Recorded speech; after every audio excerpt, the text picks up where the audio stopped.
আপনি কি জানেন ইতিহাসে এমন কিছু ঘটনা রয়েছে যার ব্যাখ্যা আজও কোনো বিজ্ঞানী বা ইতিহাসবিদ দিতে পারেনি। আজ আমরা জানবো পৃথিবীর তেমনই তিনটি রহস্যময় ঘটনা সম্পর্কে।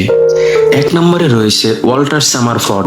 এই ব্যক্তিটি ইতিহাসের অন্যতম দুর্ভাগা বা অলৌকিক মানুষ। তিনি ছিলেন একজন ব্রিটিশ সৈনিক যিনি তার জীবনে 4বার বজ্রপাতে আক্রান্ত হওয়ার জন্য বিখ্যাত।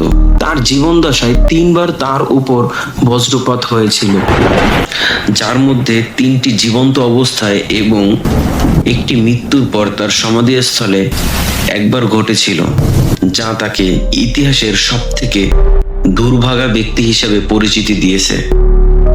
প্রথম আঘাতটি আসে 1918 সালে প্রথম বিশ্বযুদ্ধের সময়, এবং দ্বিতীয়টি 1924 সালে এবং তৃতীয়টি 1930 সালে।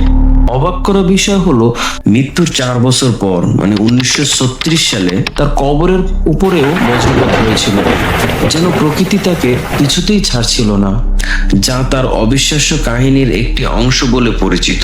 2 নম্বরে রয়েছে মাথাছাড়া মোড়ক মাইক। হলো 1945 সালে মার্কিন যুক্তরাষ্ট্রের কলোরাডোতে পাওয়া একটি বিখ্যাত খবর যে মাথা কেটে ফেলার পরও 18 মাস বেঁচে ছিল, কারণ তার মস্তিষ্কের বেশিরভাগ অংশ, যা শ্বাস প্রশ্বাস ও অন্যান্য কাজ নিয়ন্ত্রণ করে, সেটি অক্ষত ছিল এবং সে খাবার ও জল ড্রপের মাধ্যমে পেত, যা তাকে গিনিস ওয়ার্ল্ড রেকর্ডে স্থান করে দেয়।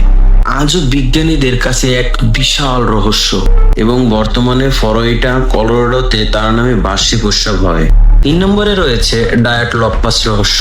1959 সালে 9 জন অভিজ্ঞ পর্বত আরোহী রাশিয়ার উরাল পাহাড়ে রহস্যময়ভাবে মারা যান, যেখানে তারা প্রতিকূল আবহাওয়ার কারণে তাঁবু থেকে তাড়াহুড়া করে বেরিয়ে আসে। অনেকেই পোশাক ও জুতা ছাড়া এবং পরে হাইপোথার্মিয়া বা অভ্যন্তরীণ আঘাতের কারণে মারা যায়। এ ঘটনায় একাধিক তন্ত্র থাকলেও এখনো কোনো সুনির্দিষ্ট কারণ নিশ্চিত করা যায়নি, যা এটিকে বিশ্বের অন্যতম বড় অমীমাংসিত রহস্যে পরিণত করেছে। এই 3টি ঘটনার মধ্যে কোনটি আপনার কাছে সবথেকে অদ্ভুত লেগেছে কমেন্টে জানান, আর এমন আরো রহস্য জানতে আমাদের সাথেই থাকুন। ধন্যবাদ।